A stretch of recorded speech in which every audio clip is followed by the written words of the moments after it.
जो हजरात इस इलाक़े में इमाम अहमद रज़ा का इजलास कर रहे हैं, उनके ज़िक्र जमील की मजलिस सजाए हुए हैं। मैं उनको दिल की गहराइयों से हज़ार मुबारकबादियाँ पेश करता हूँ और दुआ गो हूँ कि रब तबारका व तआला उन्हें इमाम अहमद रज़ा के मसलक पर हमेशा चलते रहने की तौफीक दे। जिस तरह उनकी यादों की महफिल सजाई गई है, वैसे ही उनके किरदार व अमल में भी मसलके आला हजरत का नूर दिखाई दे। हजरात, इस दौर में इमाम अहमद रज़ा के मानने वाले भी बहुत हैं और इमाम अहमद रज़ा के दुश्मन और मुखालिफ भी बहुत हैं। दूसरी एक अहम चीज़ यह है कि आम तौर से लोग ये समझ रखे हैं कि इमाम अहमद रज़ा देवबंदियों के ख़िलाफ़ बोलने में लिखने में स्पेशलिस्ट हैं। हालांकि ऐसा नहीं है, मगर हाँ, उन्होंने देवबंदियों को कहीं से भी नहीं छोड़ा। उन्होंने ज़िंदगी के हर गोशे में उनको दुनिया के सामने इस तौर पर पेश किया कि ये कलमा पढ़ के भी मुसलमान नहीं। इनके साथ उठना, उनके साथ बैठना, इनके साथ खाना पीना, शादी ब्याह, यहाँ तक कि वो मर जाएं तो उनके जनाजे में शरीक होना भी जायज़ नहीं। मेरी बातें आप लोग समझ रहे हैं? अल्लाह करे आप मेरी बात समझ जाएं, क्योंकि आप लोगों की चलन, आप लोगों का उठना बैठना सब बंगला ज़ुबान में है और मैं आपको बार बार बोलता आया हूँ कि आप लोग उर्दू बोलने की कोशिश कीजिए, उर्दू बोलिए, उर्दू पढ़िए और उर्दू सीखिए। इसलिए कि हिंदुस्तान में इस्लाम और सुन्नियत का सबसे बड़ा ज़ख़ीरा उर्दू ज़ुबान में है। अगर आप उर्दू नहीं सीखेंगे तो बहुत सारी चीज़ों में आप पीछे रह जाएंगे। इसलिए उर्दू बोलने की भी कोशिश कीजिए, सुनने की भी कोशिश कीजिए और समझने की भी कोशिश कीजिए।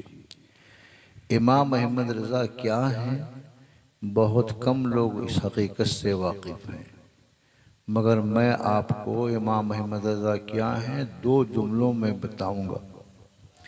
ये बात सभी जानते हैं कि इमाम अहमद रज़ा अपने ज़माने के बहुत बड़े आलिम थे। इमाम अहमद रज़ा अपने ज़माने के बहुत बड़े फाजिल थे। इमाम अहमद रज़ा अपने ज़माने के बहुत बड़े फ़क़ीह थे। समझ में आ रहा है? तो बोलने की ज़रूरत न पड़े कि आप सुभान अल्लाह कहिए। इमाम अहमद रज़ा अपने ज़माने के बहुत बड़े आलिम थे, अपने ज़माने के बहुत बड़े फाजिल थे, अपने ज़माने के बहुत बड़े फ़क़ीह थे। इमाम अहमद रज़ा अपने ज़माने के बहुत बड़े मुहद्दिस थे, मुफस्सिर थे। इमाम अहमद रज़ा अपने ज़माने के बहुत बड़े मुफ्ती थे। एक आवाज़ हो के बोलिए ताकि मैं समझ सकूं कि आप मेरी बातें समझ रहे हैं। क्योंकि हमारे अनाउंसर साहब ने आपसे कहा था नारा लगाए कोई भी मजमे से खड़े होकर, कोई खड़ा नहीं हुआ। तो मैंने ये समझा कि बंगला में अगर बोला जाएगा तो कोई ना कोई खड़ा हो जाएगा, क्योंकि उर्दू बोलने पर शायद आप लोग समझ ही नहीं सके कि हमारे नाज़िम स्टेज क्या बोल रहे हैं। इसलिए अल्लाह करे कि आप मेरी बातें समझ जाएं। मैं अपने ढंग से तकरीर नहीं करूँगा, आपको समझाने के अंदाज में तकरीर करूँगा।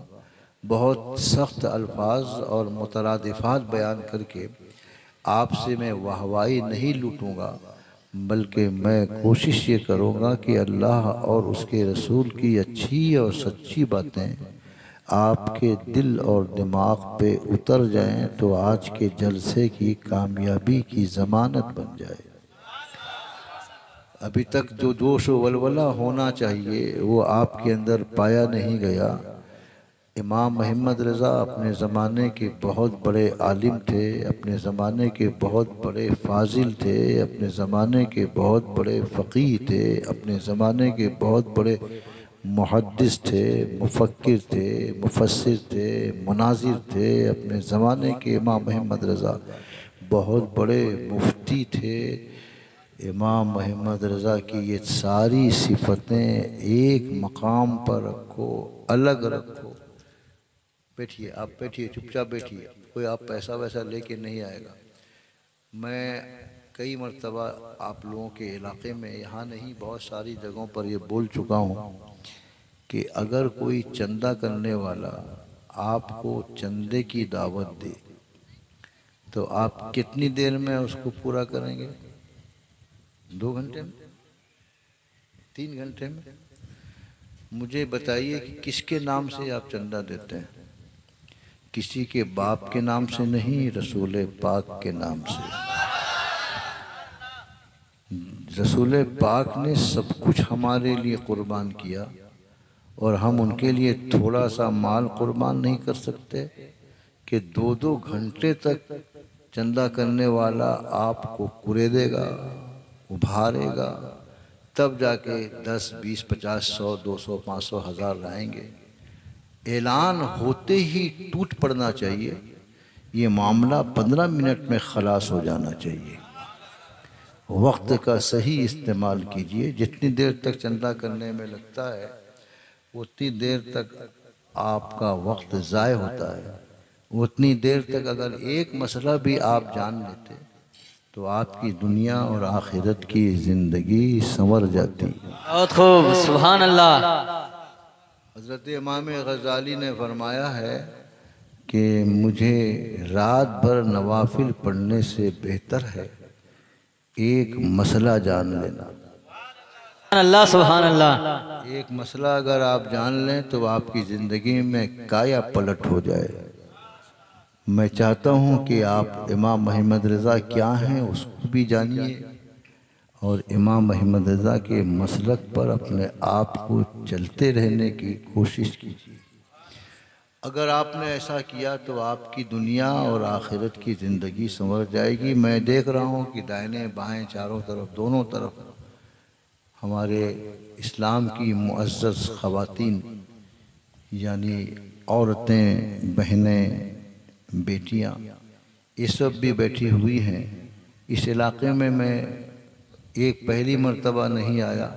इस इलाके से मुराद है मालदा ज़िला।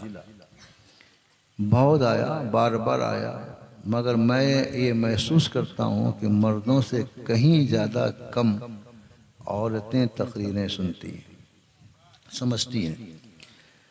अगर ये औरतें, सच कहता हूँ कि हमारी तकरीरें सुन लें और समझ लें तो वो अपने घर को जन्नत निशान बना लें। बस समझने की कोशिश कीजिए। मैं बहुत आसान लफ्ज़ों में आपकी खिदमत करूँगा। मैं तो खिदमतगार हूँ। मेरे ताल्लुक़ से नाज़िम स्टेज ने जो कुछ भी कहा है उन्होंने निस्बत रसूल के एहतराम के जज्बे के तहत कहा है। दुआ कीजिए कि अल्लाह तबारक व तआला मुझे निस्बत रसूल का भरम रखने की तौफीक अता फरमाए। आमीन आमीन। रात में ये अर्ज़ कर रहा था कि आला हज़रत आलिम थे, फाजिल थे, मुफ्ती थे, फ़क़ीह थे, मुहद्दिस थे, मुफस्सिर थे, मुफक्किर थे, मुदब्बिर थे। ये सारी खूबियाँ एक तरफ, एक खूबी ऐसी थी कि इन तमाम खूबियों पर भारी थी। वो खूबी क्या है उसी को बताना मकसूद जलसा है, मकसूद तकरीर है। मकसद यही है कि उसी को मैं आपको बता दूँ। और वो खूबी ऐसी है कि बंदा अगर उस खूबी का मालिक न हो तो उसका आलिम होना बेकार, फाजिल होना बेकार, फ़क़ीह होना बेकार, मुफ्ती होना बेकार, मुहद्दिस होना बेकार, मुफस्सिर होना बेकार, मुनाज़िर होना बेकार। और वो खूबी अगर है तो तो वो बंदा अगर सिर्फ आलिम हो तो बाकार, जोर से बोलिए सुभान अल्लाह। वो खूबी क्या है, उसी खूबी को हम बताएंगे, क्योंकि उस खूबी के बगैर कोई बंदा सच्चा ईमानदार नहीं, पक्का ईमानदार नहीं, कामिल ईमानदार नहीं। वो खूबी क्या है कि इमाम अहमद रज़ा अपने ज़माने के सबसे बड़े आलिम, फाजिल, फ़क़ीह, मुफ्ती, मुहद्दिस, मुफस्सिर सब थे।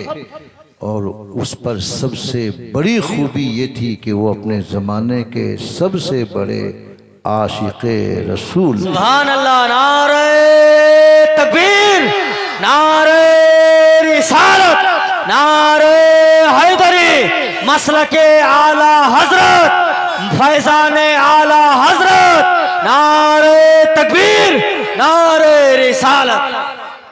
मैं समझता हूँ कि हमारे नाज़िम स्टेज बहुत मेहनत कर रहे हैं ताकि जलसा कामयाब हो, मगर ये माइक से नारा लगा रहे हैं। यकीनन उनकी आवाज़ आप लोगों की आवाज़ पर भारी हो जाती है, लेकिन इस माइक और मशीन की क्या हैसियत है अगर आप मोहब्बत रसूल के जज्बे में नारा लगा दें तो ये माइक की आवाज़ भी मान पड़ जाए।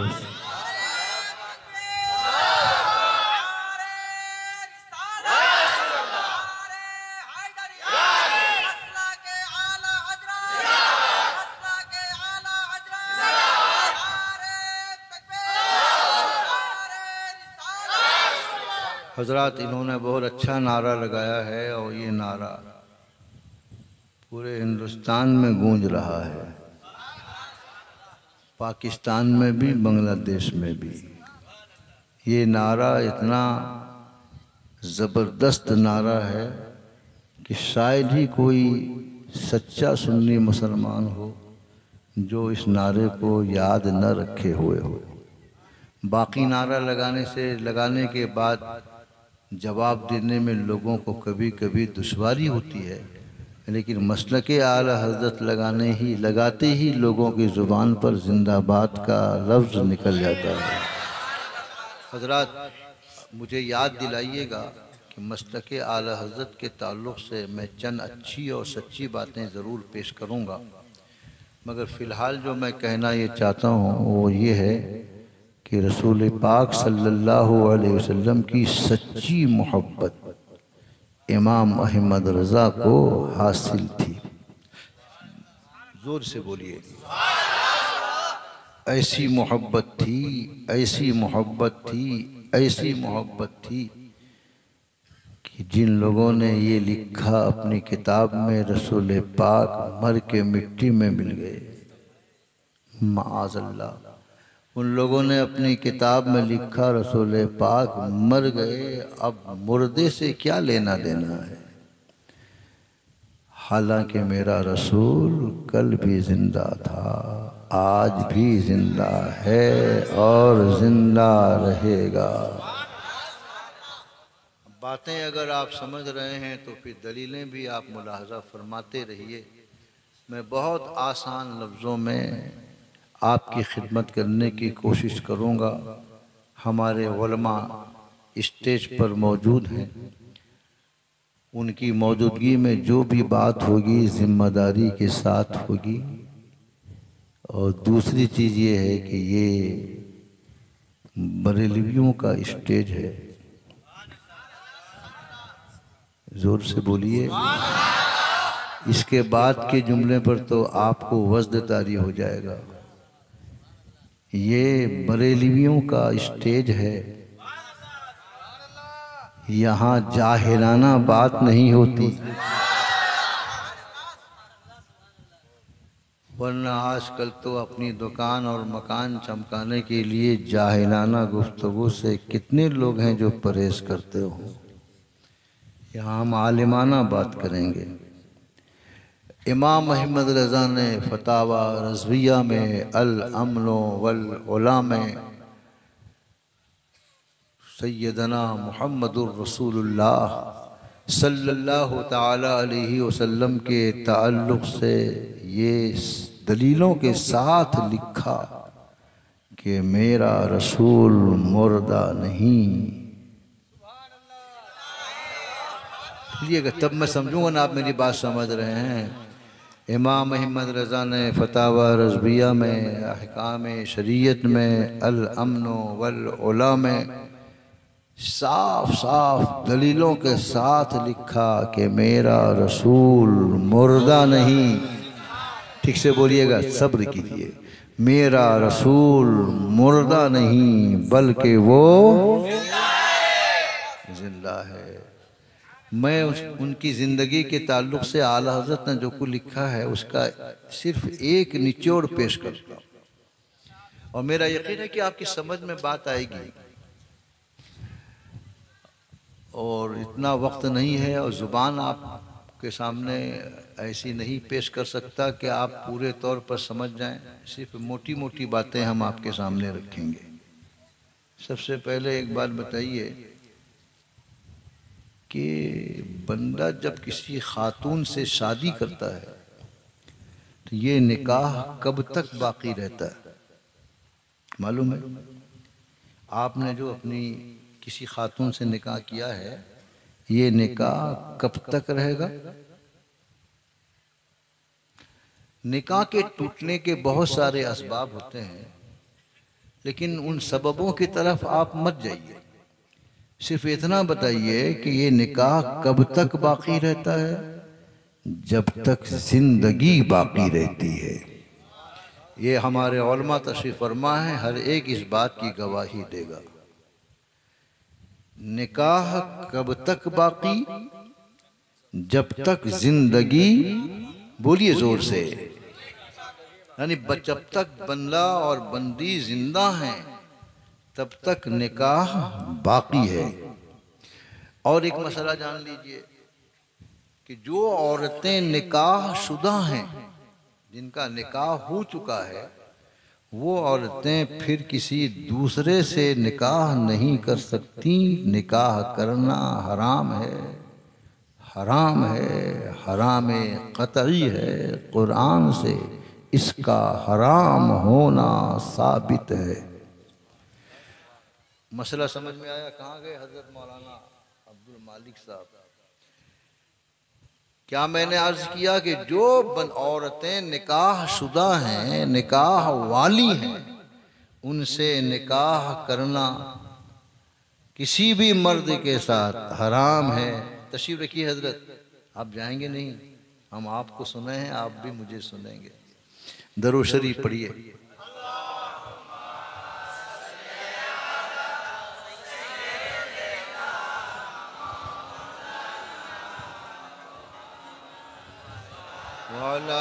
वाले सैयदना मौलाना मोहम्मद। हजरत, अर्ज करना ये है कि ये दो मसले मैंने बयान किए हैं।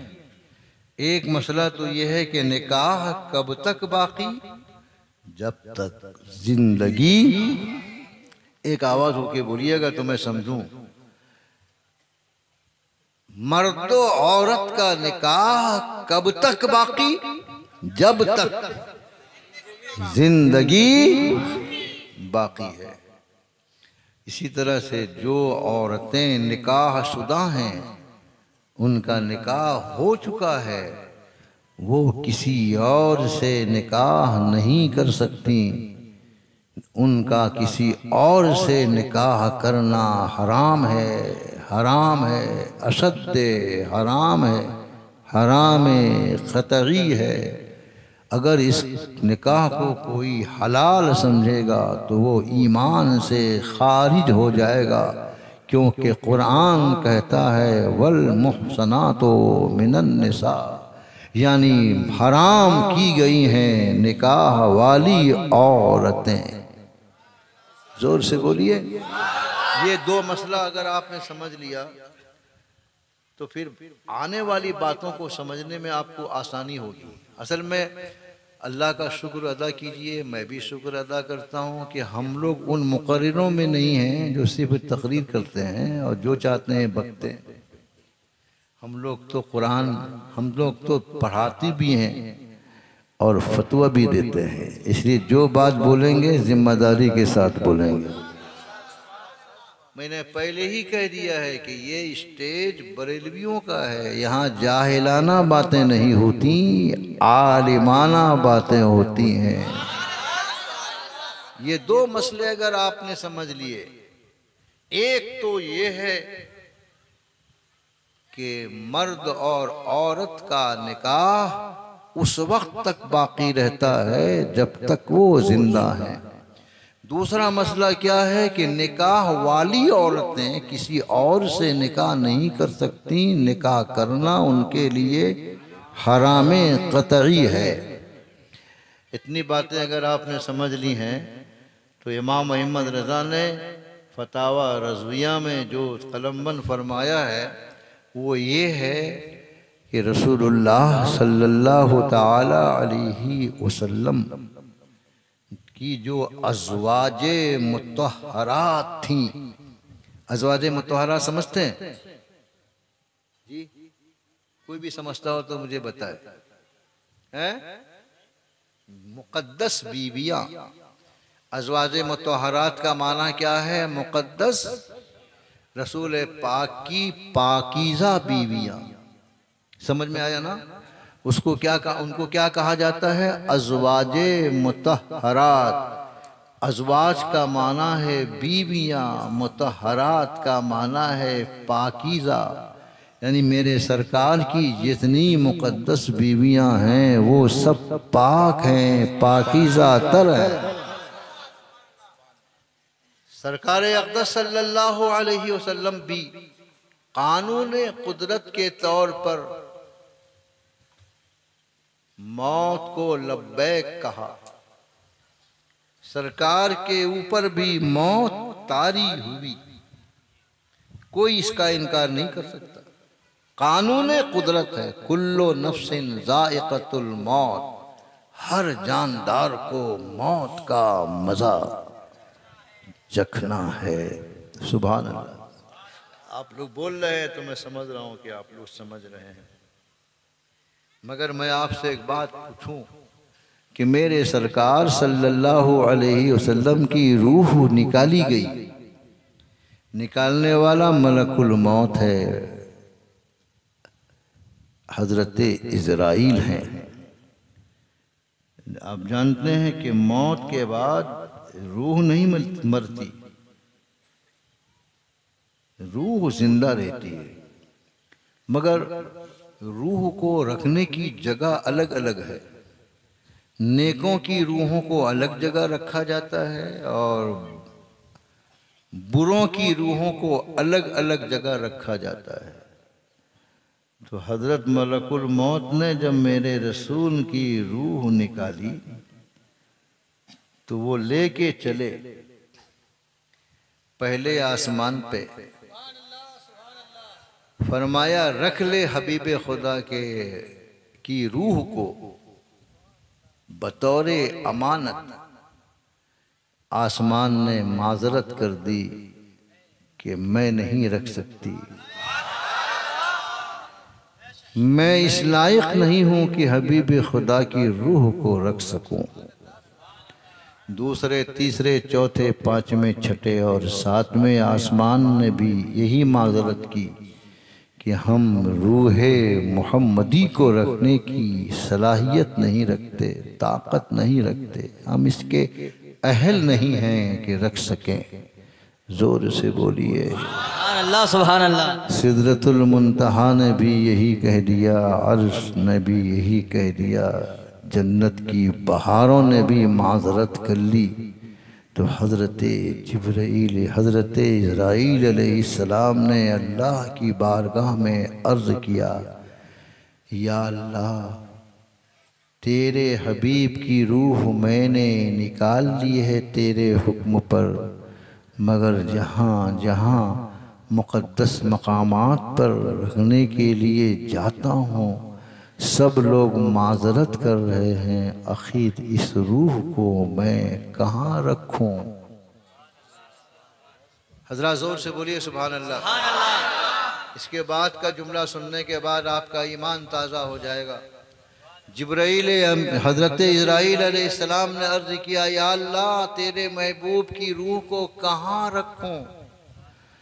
मेरे खुदा ने फरमाया, इज़राइल, जब मेरे हबीब की रूह को कोई भी रखने के लिए तैयार नहीं, सब ये माजरत कर रहे हैं कि हम इस लायक नहीं, तो फिर पूछने की ज़रूरत नहीं, जाओ तुम जहां से लाए हो वहीं रख दो। सुभान अल्लाह। नारे तकबीर, नारे रिसालत, शान मुस्तफा, अज़मत मुस्तफा, नारे तकबीर। आप लोगों ने मेरी बात समझी है? अगर आप समझे हैं तो आपने नारा क्यों नहीं लगाया? नाज़िम स्टेज को माइक से नारा लगाने की ज़रूरत क्यों पड़ी? अभी नारा नहीं लगाना है, आने वाले जुमले पर नारा लगाना है, मजमे से नारा लगना है, क्योंकि ये बात ही नारे वाली है। जाहिलाना बातों पर नारा आप बहुत लगाते हैं, आलिमाना बात पर भी तो नारा लगाइए। मैं साबित कर सकता हूं कि आजकल स्टेज पर जाहिलाना बातें कैसी होती हैं, लेकिन मेरा मकसद इस मौजू पे बोलना नहीं है, इसलिए मुझे तो इमाम अहमद रज़ा के मसलक की खिदमत करनी है। हजरात, इतनी बातें अगर आपने समझ ली हैं तो अब आइए, ये तय हो गया कि निकाह जिंदगी तक बाकी रहता है, और निकाह वाली औरतें दूसरे से निकाह नहीं कर सकती।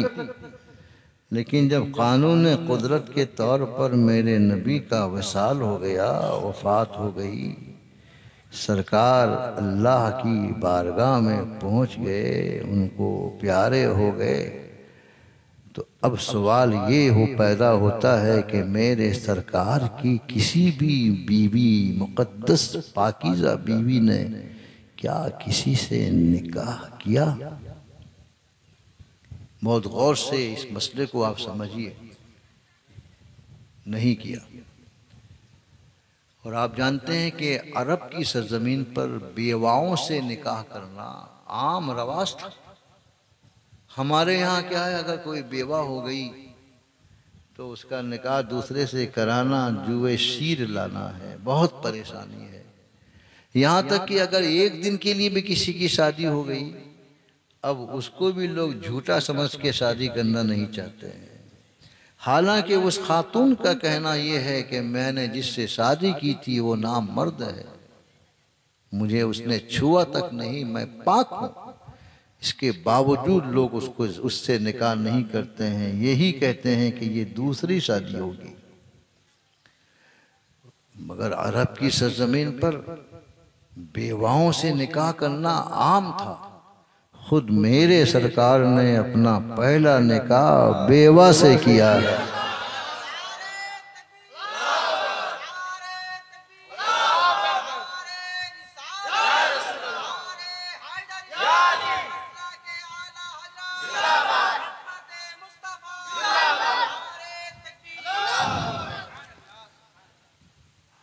उस जमाने में बेवाओं से निकाह करना आम था, मगर मेरे सरकार की 10 मुक़द्दस बीवियां वक्ते विसाल थीं, मगर किसी मुक़द्दस बीवी ने किसी से निकाह नहीं किया।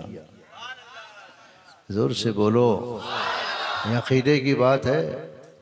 और सिर्फ यही नहीं, बल्कि किसी मुसलमान ने इन मुक़द्दस बीवियों को पैगामे निकाह नहीं दिया, निकाह का पैगाम भी नहीं दिया। न इन औरतों ने निकाह किसी से किया और न किसी मर्द ने सरकार दुआलम सल्लल्लाहु अलैहि वसल्लम की मुक़द्दस बीवियों के साथ निकाह करने का पैगाम दिया। क्यों नहीं दिया, उसी को समझना है। और ये क्यों नहीं दिया, इसलिए कि सभी लोगों को इस बात का इल्म है। जोर से बोलिए, आप लोग समझ रहे हैं ना मेरी बातों को? थोड़ा सा और करीब आइए मेरे, अब बीच में जो उड़ गए हैं वो गड़बड़ किए हैं बहुत, थोड़ा करीब आइए। हजरात, जो बातें आज हम पेश करेंगे, इन बातों को गिरा बांध के रखिए। दुनिया की कोई ताकत आपको गुमराह नहीं कर सकती इंशाअल्लाह ताला। हमारे उलमा भी हमारा साथ दें। एक आवाज होके बोलिए, हाथों को लहराइए, फरिश्तों को गवाह बनाइए, जोर से बोलिए सुभान अल्लाह। चलिए अल्हम्दुलिल्लाह, आपने मेरी बातें समझ ली। हजरात, किसी ने पैगाम नहीं दिया और इन खवातीन ने किसी से निकाह नहीं किया। क्यों नहीं किया? यही असल जानना है। इसलिए कि इन खवातीन को किसी से निकाह करना जायज़ नहीं। बोलिए ज़रा ज़ोर से। इन औरतों को, सरकार की अज़वाजे मुतहरात को किसी से निकाह करना जायज़ नहीं। इसीलिए ना उन्होंने निकाह किया और न किसी को पैगाम निकाह देने की जुर्अत हुई। पैगाम निकाह देने की जुर्अत भी नहीं हुई। क्यों नहीं? थानवी की मौत के बाद उसकी बीवी निकाह कर सकती है। रशीद अहमद गंगोही के बाद, उसकी मौत के बाद उसकी बीवी को निकाह करने का मजाज हासिल है। लेकिन क्या बात है कि मुस्तफ़ा जाने रहमत की मुक़द्दस बीवियों को किसी के साथ निकाह करना जायज़ नहीं और न किसी को निकाह का पैगाम देना जायज़ है। आखिर ऐसा क्यों है? इसलिए कि और लोगों की बीवियां उनकी मौत के बाद उनके निकाह से निकल जाती हैं, मगर मेरे रसूल की मुक़द्दस बीवियां उनके निकाह से मौत के बाद भी नहीं निकली। क्यों? इसलिए कि मौत से निकाह खत्म होता है, मुर्दे का निकाह खत्म होता है, मगर मेरा रसूल तो मुर्दा नहीं, जिंदा है।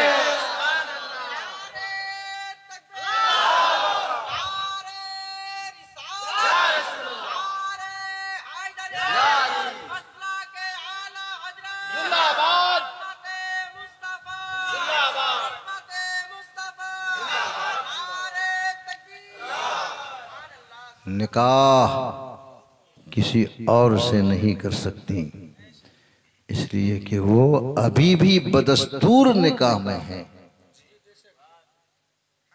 समझ में आ रहा ना? अब भी कोई बोलेगा रसूल हमारी तरह है, तो समझ लेना चाहिए कि इस बंदे के दिमाग का स्क्रू ढीला है। मेरे सरकार की तरह कोई हो नहीं सकता। ये दो टांग का इंसान जो खाक से बना है, ये क्या होगा? नूर से बनने वाले जिब्राइल भी मेरे रसूल की तरह नहीं है। हजरात, अगर जी लगाइए और कायदे से बातों को सुनिए तो आपका ईमान रोशन हो जाएगा। आपके ईमान पे 4 चांद लग जाएंगे। मेरा रसूल जिंदा है, यही वजह है कि उनकी अज़वाजे मुतहरात में किसी को इस बात की इजाज़त नहीं थी कि वो किसी और से निकाह करें, और किसी बंदे को इस बात की इजाज़त नहीं थी कि वो पैगाम निकाह इन मुक़द्दस ख़वातीन को भेजें। पता नहीं ये अल्फाज आपकी समझ में आए हैं या नहीं आए हैं। यानी इन औरतों में से किसी को पैगाम निकाह करने की भी इजाज़त नहीं थी। क्यों? इसलिए कि इनका निकाह टूटा ही नहीं। जोर से बोलो, इनका निकाह टूटा ही नहीं, क्यों नहीं टूटा? मुर्दे का निकाह टूटता है, मेरा रसूल तो जिंदा है। मेरा रसूल, जोर से बोलिए, जिंदा है। और जिंदा है तो दलीलों के साथ इमाम अहमद रज़ा ने पेश भी किया। लेकिन एक वक्त वो भी आया कि इमाम अहमद रज़ा ने मेरे रसूल को अपनी आँखों से देखा। किसी मुर्दे को अगर जिस्मानी हैसियत से देखता हो कोई, तो उसको कोई मुर्दा नहीं कहेगा, जिंदा ही कहा जाएगा। मिसाल के तौर पर आप समझिए कि अगर कोई दुनिया से चला गया और उसका जनाजा लेके चले, कब्र में आपने उतारा और उसने आंखें खोलनी और उसने पूछा कि तुम लोग मेरे साथ क्या कर रहे हो, अगर इतना ही कह देगा कोई, तो वो 3 आदमी जो कब्र में उतरते हैं वो मारे डर के फौरन कब्र से बाहर हो जाएंगे और यही कहेंगे कि ये तो मुर्दा नहीं है, ये तो जिंदा है। तो मेरे सरकार ने अपना दीदार भी अपने महबूब अहमद रज़ा को कराया है। और जब करवाया है, फिर मैं आपसे वही जुमला बोलूँगा कि ये बरेलवियों का स्टेज है, यहाँ जाहिलाना बात नहीं होती, आलिमाना बात होती है। इमाम अहमद रज़ा हमेशा बारगाहे रिसालत में अर्ज़ परदाज रहे, अर्ज़ करते रहे, या रसूल अल्लाह, मैं आपके दीदार से माला माल होना चाहता हूँ, मैं आपकी ज़ियारत का मुतमन्नी हूँ, मेरी आरज़ू है कि मैं आपका जलवे ज़ेबा देख लूँ। ज़ोर से बोलते रहिए। जब इमाम अहमद रज़ा मक्का शरीफ से हज से फारिग होने के बाद मदीना की तरफ चले, तैयार है सुनने के लिए? जब मदीना शरीफ की तरफ चले, मक्का से फारिग हो गए, हज के अरकान से फारिग हो गए, तवाफ़ काबा किया, सफ़ा मरवा की सई की, जमज़म नोश किया, मकाम इब्राहीम पे दोगाना अदा किया, मिना पहुँचे, अरफात पहुँचे, वक़ूफ़ अरफा किया, मुज़दलिफ़ा किया, मुज़दलिफ़ा में मगरिब और इशा की नमाज इकट्ठा अदा की, फिर रमीए जमरात किया, कुर्बानी की रस्म अदा की, हलक की, तवाफ़ ज़ियारत से फारिग हुए, तब उनका काफ़िला मदीना की तरफ रवां दवां हुआ, यानी मदीना की तरफ गया। अब ये फिर बहुत गाढ़ी उर्दू हो जाएगी तो आप समझ नहीं सकेंगे। ये काफ़िला मदीने की तरफ चला। जब चला तो आप जानते हैं क्या हैसियत थी। अगर आप लोगों ने मदीना शरीफ का सफ़र किया है, ज़ियारत की है, तो आपने देखा होगा कि सरकार का जो गुंबद है वो बहुत ऊंचा नहीं है, उसके अगल बगल में बहुत सारी बिल्डिंगें गुंबद से ज़्यादा ऊंची बनाई जा चुकी हैं, मगर मेरे सरकार का ये बहुत बड़ा मोजिज़ा है। ज़ोर से बोलो। उस मोजिज़ा को पेश करने से पहले एक मोजिज़ा और सुन लो। मेरे सरकार हज़रत आदम अलैहिस्सलाम की तरह बहुत लंबे नहीं थे। हज़रत आदम अलैहिस्सलाम कितने लंबे थे पता है?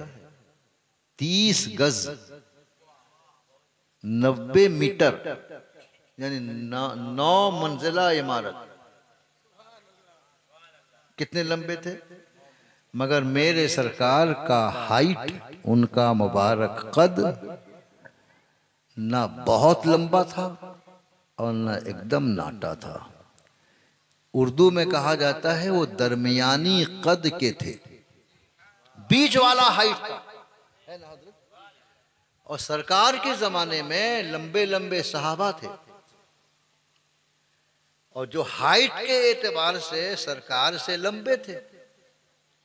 लेकिन जब मदीना की गलियों से लंबे लंबे सहाबा के साथ मेरा रसूल चलता था तो दूर से देखने वाला यही कहता था कि सबसे ऊंचा सर मेरे रसूल का है। इसीलिए हज़रत इमाम अहमद रज़ा ने फरमाया है, सारे ऊंचों में ऊंचा समझिए जिसे, एक आवाज होके बोलिए, सारे ऊंचों में ऊंचा समझिए जिसे है, उस ऊंचे से ऊंचा हमारा नबी। और मेरा तो यकीन है कि ये मदीना शरीफ के लंबे लंबे सहाबा की क्या बात, हज़रत आदम जो 90 फीट के थे वो भी अगर मेरे सरकार के साथ चलते, ना दरमियानी कद होने के बावजूद मेरे सरकार का सर हज़रत आदम से भी ऊंचा दिखाई देता।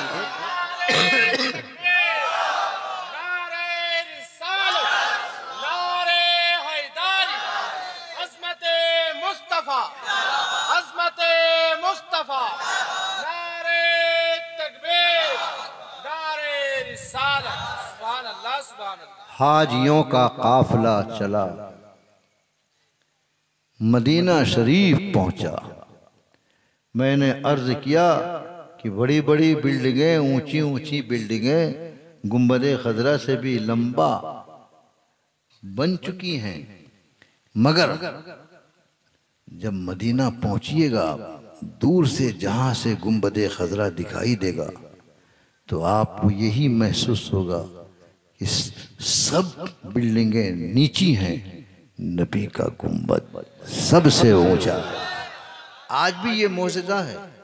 और आपको मैं बतौर तहदीस नेमत कहता हूँ कि मैंने 8 मरतबा हज किया है और 4 मरतबा उम्रा किया है, और अभी 16 अक्टूबर को फिर मैं उम्रा के लिए जा रहा हूँ। मैंने अपनी आँखों से देखा है, दूर से जब गुंबद खजरा दिखाई देता है बस में, तो सारी बिल्डिंगें नीची नज़र आती हैं, नबी का गुंबद खजरा ऊंचा नज़र आता है। ये मौजज़ा आज भी ज़ाहिरो बाहिर है।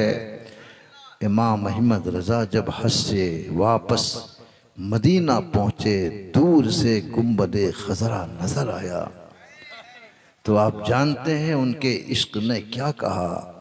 उन्होंने अपने काफिले में मौजूद हाजियों को मुखातब करके कहा, हाजियों आओ।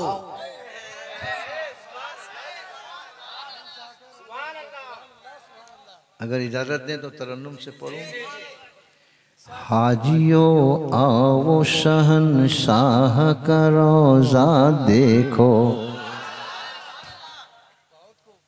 आला हज़रत फरमाते हैं, हाजियों आओ शहंशाह का रोज़ा देखो, काबा तो देख चुके काबे का काबा देखो। सुभान अल्लाह, क्या कहना है, काबा तो देख चुके काबे का काबा देखो। मतलब समझा आपने, कितनी ऊंची बात कही है आला हज़रत ने। फिर वही कहूँगा कि ये बरेलवियों का स्टेज है, जाहिलाना बात नहीं होती, आलिमाना बात होती है। इमाम अहमद रज़ा ये साफ साफ लफ्ज़ों में कह रहे हैं कि ये जो मक्का में काबा है ये सब का क़िबला है। हाजियों का क़िबला यही काबा है, गाज़ियों का क़िबला यही काबा है, वलियों का क़िबला यही काबा है, गाज़ियों का क़िबला यही काबा है, शहीदों का क़िबला यही काबा है, सारे अहले इस्लाम का क़िबला काबा है। मगर ज़रा काबा से पूछो कि तेरा क़िबला क्या है, तो काबा ज़ुबान हाल से कहेगा कि मेरा क़िबला गुंबदे खज़रा।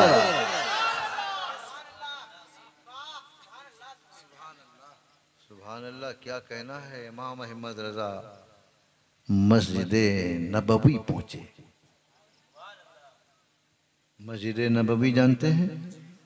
मदीना शरीफ में जो मेरे नबी की बनाई हुई मस्जिद है उसी का नाम है मस्जिद नबवी। ज़ोर से बोलिए। उस मस्जिद में एक वक्त की नमाज अगर कोई पढ़ लेता है तो उसको 50,000 वक्त की नमाज का सवाब मिलता है। क्या मेरे सरकार की रहमत है। हजरत मौजू ये नहीं है, मगर जो बोलना चाहता हूँ उसको समेट रहा हूँ, समझ जाइए। इमाम अहमद रज़ा मस्जिद नबवी पहुँचे।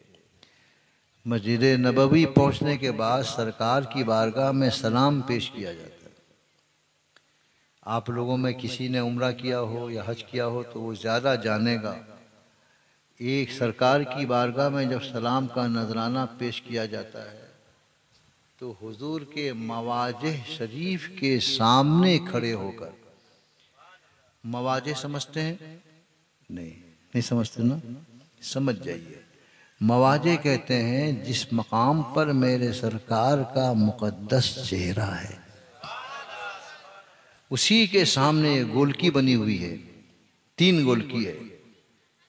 एक गोलकी के सामने खड़े होकर नबी की बारगाह में सलाम पेश कीजिए। दूसरी गोलकी के सामने खड़े होकर हज़रत अबू बकर को सलाम पेश कीजिए। तीसरी गोलकी पे खड़े होकर हज़रत उमर को सलाम पेश कीजिए। उसी मकाम पर ये तीनों बुज़ुर्ग हैं। लेकिन हमारे यहाँ जो कब्रें बनती हैं वो कैसे बनती हैं? एक कब्र यहाँ बनी और दूसरी कब्र भी यहाँ बनी, यानी दोनों का सर बराबर होता है। लेकिन रसूल पाक, सिद्दीक़ अकबर और फ़ारूक़ आज़म की जो कब्रें बनी हैं वो क्या हैं कि सरकार का सर मुक़द्दस यहाँ है, हज़रत अबू बकर सिद्दीक़ का सर मुक़द्दस उनके मुकाबिल में नहीं है, बल्कि जहाँ मेरे सरकार का सीना है वहाँ पर हज़रत अबू बकर सिद्दीक़ का सर है, और जहाँ पर हज़रत अबू बकर सिद्दीक़ का सीना है वहाँ पर हज़रत उमर का सर है। ये 3 गोलकियों पे सलाम का नजराना पेश किया जाता है, उसको कहा जाता है मवाजिह शरीफ। बोलिए ज़ोर से। हजरत मैं अगर चाहता तो ये तशरीह किए बगैर भी आगे बढ़ जाता, मगर फ़ायदा कुछ होता नहीं है, आप कुछ समझते नहीं, इसलिए ये तशरीह कर देना ज़रूरी है। सरकार के मवाजिह शरीफ के पास सलाम का नजराना पेश करने के लिए जब आशिक़ सादिक अहमद रज़ा पहुँचा है, सलाम का नजराना पेश करता है, दिल में ये ख्वाहिश होती है या रसूल अल्लाह आप हमें दीदार करा दें, अपने मुक़द्दस चेहरे की ज़ियारत करवा दें। या रसूल अल्लाह आप चाहें तो करवा सकते हैं, अपने ग़ुलाम को नवाज सकते हैं। बार बार इमाम अहमद रज़ा इस ख्वाहिश का इजहार करते रहे तो मेरे सरकार ने करम फरमाया। हजरत एकदम बेदार हो जाइए, जाग जाइए। मेरे सरकार ने करम फरमाया और अपने आशिक की बात को नहीं टाला। रहमत जोश में आई, मुस्तफ़ा प्यारे ने अपना दीदार अहमद रज़ा को करा दी। उसके बाद फिर वो रूपोश हो गए, तशरीफ ले गए। इमाम अहमद रज़ा नशे ज़ियारत में मखमूर होकर एक शेर पढ़ते हैं, एक शेर गुनगुनाते हैं। जुमला शायद थोड़ा सा कड़ा हो गया। रसूल पाक की ज़ियारत के नशे में चूर होकर, मैंने क्या कहा था? नशे ज़ियारत में मखमूर होकर, सरकार की ज़ियारत से मुशर्रफ होकर, जब सरकार की ज़ियारत हुई और फिर चले गए, फिर रूपोश हो गए, तो इमाम अहमद रज़ा नशे ज़ियारत में मखमूर होकर गुनगुनाने लगे, तू जिंदा है वल्लाह, तो जिंदा है वल्लाह। जोर से बोलो सुभान अल्लाह। तू जिंदा है वल्लाह, तो जिंदा है वल्लाह। देखिए सरकार इमाम अहमद रजा सरकार को मुखातब करके कहते हैं तू जिंदा है, ये नहीं कि वो जिंदा है। फरमाते तू जिंदा है, इसका मतलब हुआ कि वो सरकार को देख रहे हैं। सरकार को देखा तब बोले तू जिंदा है वल्लाह, तू जिंदा है वल्लाह। वल्लाह का माना जानते हैं, मालूम है? अल्लाह की कसम। जोर से बोलो। इसलिए मैं कहता हूं मेरे भाइयों, आप उर्दू सीखो, तब आपको दीन क्या है समझ में आएगा और आप उसी दीन में मस्त रहेंगे। 2 मरतबा इमाम अहमद रजा कसम खा के कह रहे हैं तू जिंदा है वल्लाह, तू जिंदा है वल्लाह। सरकार ने ज़ियारत कराई और चल दिए, है ना। उस पर दूसरा मिसरा सुनिए, तू जिंदा है वल्लाह, तो जिंदा है वल्लाह। मेरे चश्मे आलम से छुप जाने वाले, मेरे चश्मे आलम से छुप जाने वाले, मेरे चश्मे आलम से छुप जाने वाले। तो जिंदा है वल्लाह, तो जिंदा है वल्लाह। इमाम अहमद रजा ने सिर्फ देवबंदियों का रद्द नहीं किया है, उन्होंने असले ईमान पेश करके हमको सच्चा ईमान अता फरमाया। बहुत बड़े मोहसिन का नाम है अहमद रजा। हजरात कितना बज गया? और 10 मिनट चलेंगे, है ना। दुआ कीजिए अल्लाह मुझे सेहत दे, तवानाई दे, शिफायाब करे। पता नहीं आपको मालूम है या नहीं कि मेरी किडनी ट्रांसप्लांट हुई है, किडनी चेंज हुई है। मेरे बेटे ने मुझे किडनी दी है और मेरे हार्ट की ओपन सर्जरी हुई है। मेरा प्रेशर भी हाई होता रहता है और शुगर भी। लेकिन मुझे देखकर आप कभी ये कह सकते हैं कि मैं बीमार हूँ? ये मेरे गौस का करम है। मैं जिस्मानी एतबार से बहुत कमज़ोर हूँ, मगर 3 चीज़ें मेरी बहुत तगड़ी हैं। एक है दिल,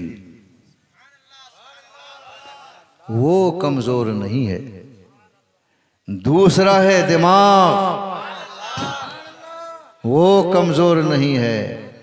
तीसरी है जुबान,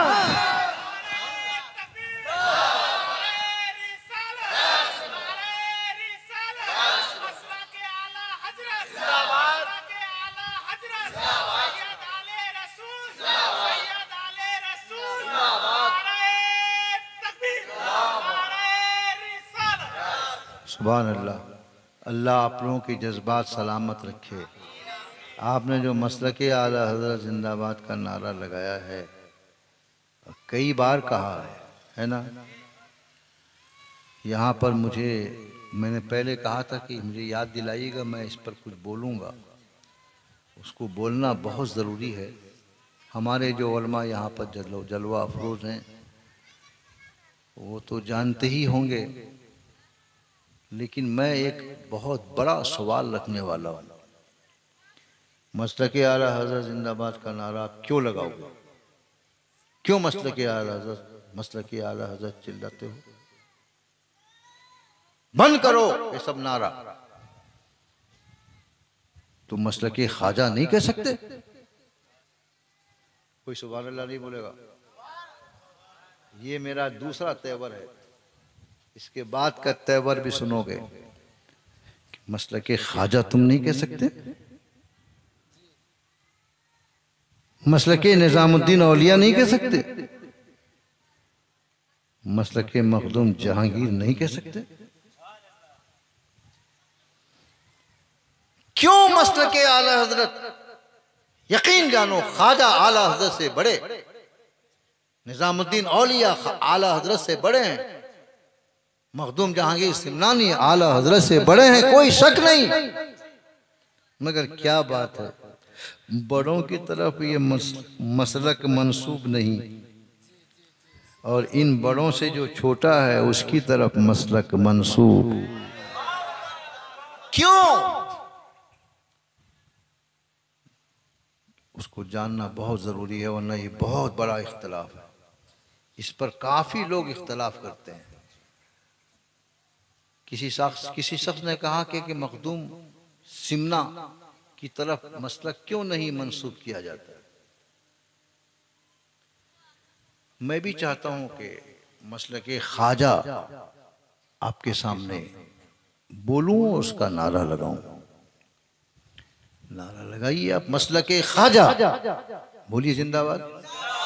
मसलके ख्वाजा, मसलके निजामुद्दीन औलिया, मसलके मखदूम सिमना हम लगा दिए।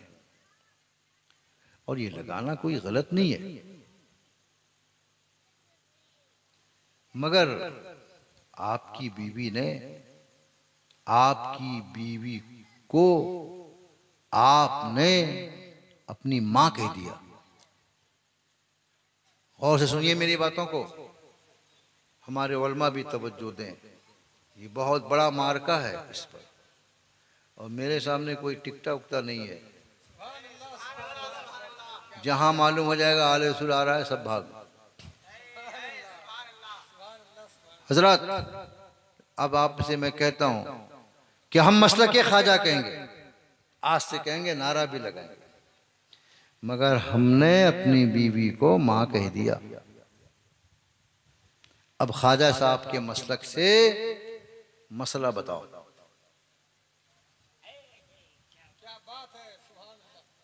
बताओ, किसी ने ये कह दिया रसूल पाक हाजिर नाजिर नहीं, और हम कहते हैं कि रसूल पाक हाजिर नाजिर हैं। मसलके ख्वाजा यही है। दलील पेश करो ख्वाजा से। नहीं पेश कर सकते, वहीं रखो, वहीं अभी नीचे रखो।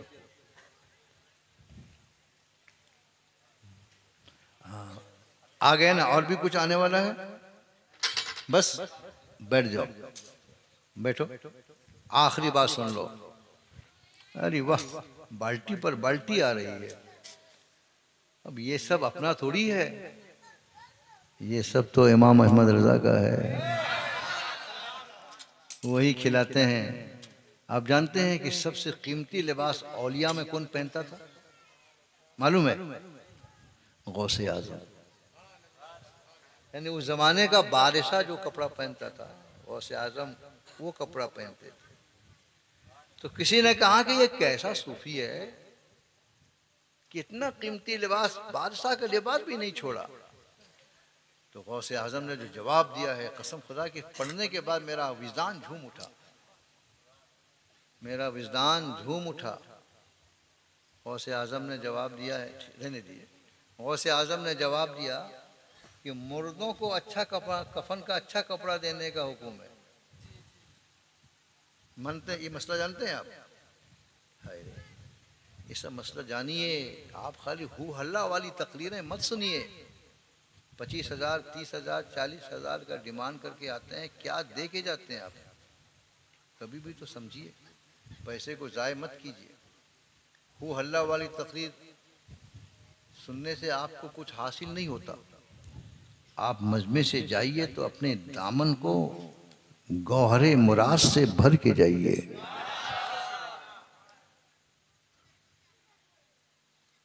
अभी मैंने क्या पूछा था आपको? मुर्दे को कफन का कपड़ा। फुक़हा किराम फरमाते हैं कि मुर्दों को कफन का अच्छा कपड़ा दो, एकदम खराब कपड़ा न मत दो। अब रह गया सवाल कि क्या दें, कैसा कपड़ा अच्छा होता है? उसके बारे में फुक़हा फरमाते हैं कि औरतों को वो कपड़ा दो जो कपड़ा पहनकर वो अपनी माँ के घर जाती हैं। औरतों की आदत है कि वो अपने ससुराल कैसा ही कपड़ा पहन के आ जाएंगी, लेकिन माँ के यहाँ जाएंगी तो अच्छे से अच्छा कपड़ा पहन के जाएंगी। ये औरतों की आदत है। तो औरतों को वो कफन का कपड़ा दो जो पहनकर वो मैके जाती हैं, और मर्दों को वो कफन का कपड़ा दो जो पहनकर वो ऊंची जगह जाता है, खास तौर से ससुराल जाता है। गौसे आज़म फरमाते हैं मुर्दों को अच्छे कफन का कपड़ा देने का हुक्म है। लोग एक मर्तबा मरते हैं तो उनके लिए अच्छे कफन का कपड़ा दो, और मैंने तो अपने नफ्स को बार बार मारा है। जोर से बोलो मेरे भाइयों, मैंने तो अपने नफ्स को बार बार मारा है। मेरा नफ्स मेरे जिस्म पे अगर करोड़ों रुपए का कपड़ा भी आ जाए तब भी मेरे नफ्स को मैंने ऐसा मार दिया है, कहीं से गुरूर, कहीं से तकब्बुर का शायबा नहीं हो सकता है।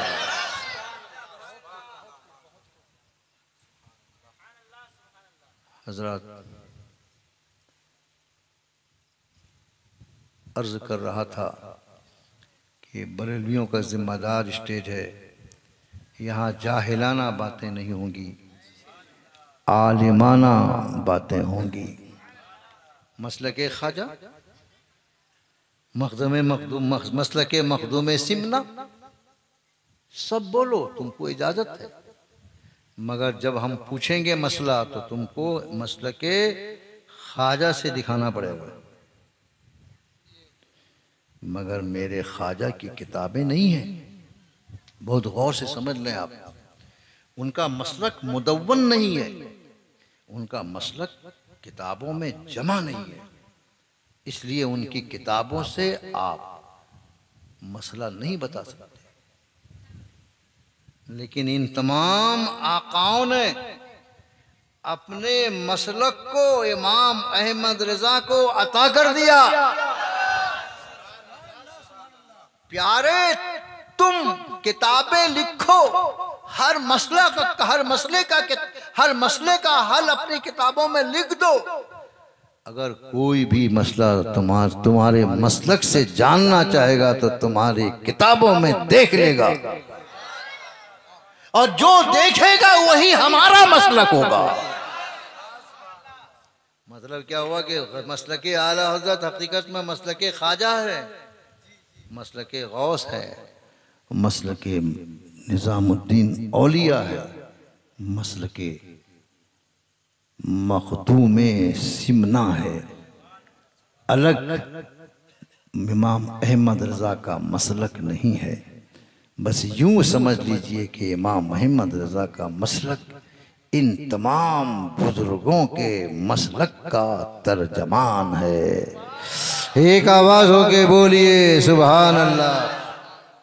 इमाम अहमद रज़ा मदीना शरीफ पहुंचे, आखिरी बात है, मदीना शरीफ पहुंचे, दूर से देखा गुंबदे खजरा, पुकार उठे हाजियों आओ, शहनशाह का रोजा देखो।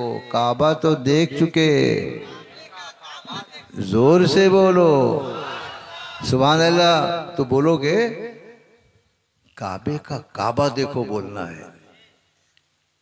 हाजियों आओ, शहनशाह का रोजा देखो, काबा तो देख चुके, काबे का काबा देखो। अगर मैं इसकी तशरीह करूंगा तो बहुत लंबा टाइम हो जाएगा, लेकिन गौसे इमाम अहमद रज़ा मवाज़े शरीफ पे पहुंचे, ज़ियारत से 7 काम हुए, और उसके बाद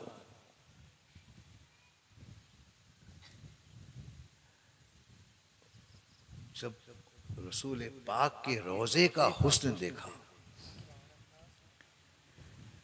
उनके हुस्ने किरदार का तसव्वुर उनके दिल और दिमाग में आया, तो उनके दिल ने कहा कर लो सजदा।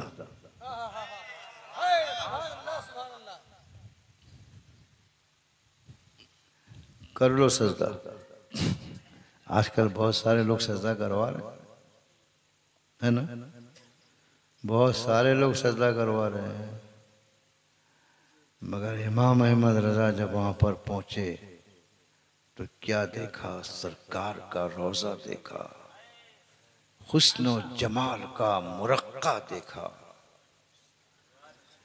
खूबसूरती का अजीब तमाशा देखा, तो बेकरार हो गए और बेकरारी के आलम में बोले पेशे नजर है नौबहार। जोर से बोलो, पेशे नजर है नौबहार, सजदे को दिल है बेकरार। नौबहार समझते हैं ना? मैं जानता हूँ, मैं आप लोगों के साथ आप लोगों का साबका मुझसे बहुत पड़ा है। एक एक जगह ऐसी मैं आया हूँ कि जहाँ पर मुझे बहुत मेहनत करनी पड़ी है। अब अल्लाह का फजल है कि वो सब इलाके सही है। अभी मैं आ रहा हूँ रबीउल अव्वल शरीफ के महीने में उन इलाक़ों में जहाँ पर मुझे बहुत मेहनत करनी पड़ी। ये जंगीपुर का इलाक़ा है, जंगीपुर रोड का, जंगीपुर का इलाक़ा है। बहरहाल आला हज़रत फरमाते हैं, देख के ही कहते हैं पेशे नौबहार का मतलब पहले समझा दूँ। बहार तो जानते हैं, बहार ये भी नहीं जानते होंगे।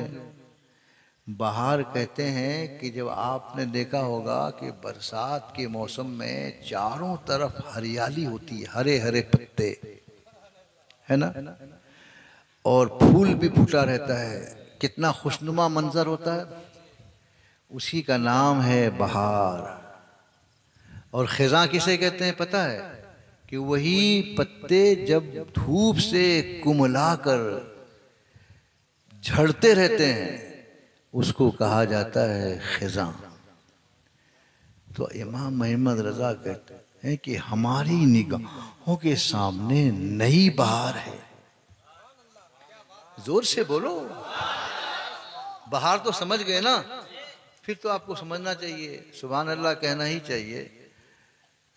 इमाम अहमद रजा कहते हैं कि मेरी निगाहों के सामने नई बहार है, बहार की खूबसूरती बेमिसाल है। मेरी निगाहों के सामने भी हुस्नो ज़ेबाइश में नई बहार है। जब इस नई बहार को मैंने देखा तो मेरे दिल ने कहा कर ले सजदा। उसी बात को आला हज़रत कहते हैं पेशे नजर है नौबहार, सजदे को दिल है बेकरार। सजदे को दिल है बेकरार, मगर बरेलियों का स्टेज है, जाहिलाना बात नहीं होती, आलिमाना बात होती है। अहमद रजा आलिम था, बल्कि आलम था, अल्लामा था। उसको मालूम था कि गैर खुदा को सजदा करना जायज़ नहीं है, मगर दिल है देखिए करार नहीं है, सजदा करना ही चाहता है। ऐसे मौके पर इमाम अहमद रजा इम्तिहान की मंजिल से गुजर रहे हैं। शरीयत कहती है मत करो, दिल कहता है कर लो। तो इस इम्तिहान की मंजिल में वो कैसे कामयाब होते हैं दूसरे मिसरे में बयान करते हैं। पेशे नजर है नौबहार, सजदे को दिल है बेकरार। जोर से बोलिए, आखिरी जुमला बोल रहा हूँ, एकदम जोश में आ जाइए। पेशे नजर है नौबहार, सजदे को दिल है बेकरार। मेरी रोकिए सर को रोकिए, जोर से बोलिए, रोकिए सर को रोकिए, हाँ यही इम्तिहान है।